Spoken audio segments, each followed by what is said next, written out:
træffer en beslutning. Bredeste opbakning. Mødet efter Fugleby holdt hun i live i 3 dage. 10 år i politisk mørke.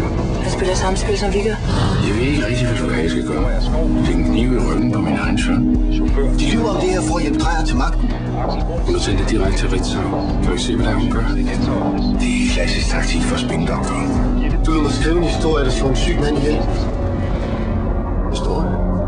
Nej, ikke nogen historie.